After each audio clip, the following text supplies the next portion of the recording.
Yeah, so I just got back from watching the Marvels, and I think I should start off by saying I am sincerely sorry to any intergalactic citizen who was inconvenienced by space fugitives due to my being stuck in the theater instead of out there fighting space crime. But to make a long story short, yes, the movie is as terrible as everyone claims. Now, I need to preface everything by saying that I have never been a big supporter of the Marvel Cinematic Universe, mainly because it made me feel like a jerk if I missed one of their endless movies, TV shows, or blurbs on the back of cereal boxes, so I went into the Marvels completely blind with no idea what was going on in the Marvel Cinematic Universe, and I feel like if I had wasted my time keeping up with research, I still would have been left with more questions than answers. Pretty much, the plot revolves around an evil queen as she literally rips off the plot of Spaceballs as her nefarious plan involves stealing atmospheric resources to give to her own planet. So naturally, Captain Marvel, her black bestie, and a pudgy Indian teenager team up to stop her because of rips in the space-time continuum or something. That is about it. The movie did make vain attempts at character development, but it's kind of funny. When the Marvels were playing jump rope as part of their training montage, I couldn't help but think I could be spending time re-watching Skeleton Man, a 2004 made-for-TV movie for the Sci-Fi Channel. It stars Casper Van Dien and the unbreakable Michael Rooker. It's about a skeleton man on a horse who goes on a random killing spree in the woods and an undercover search and rescue team who slowly get killed off by the aforementioned Skeleton Man. The script is about 20 pages. It uses Godfrey Ho style editing in the worst possible way.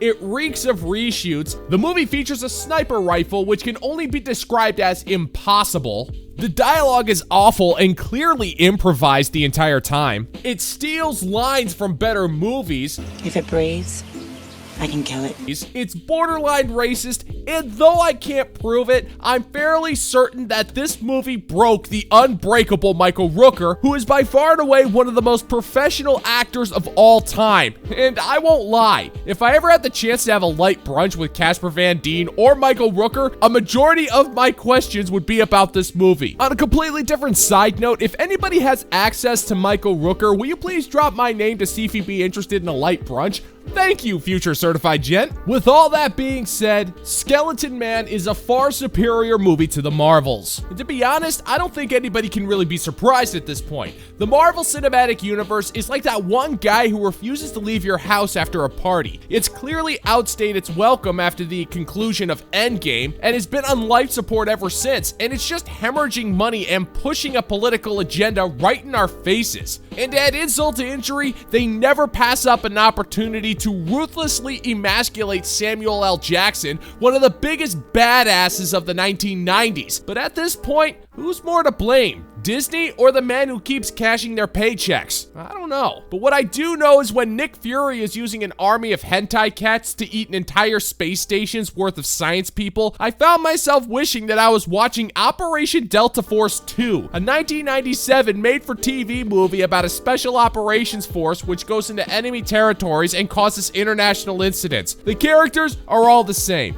The editing is subpar even for a low-budget action movie, and the dialogue is, well, see for yourself.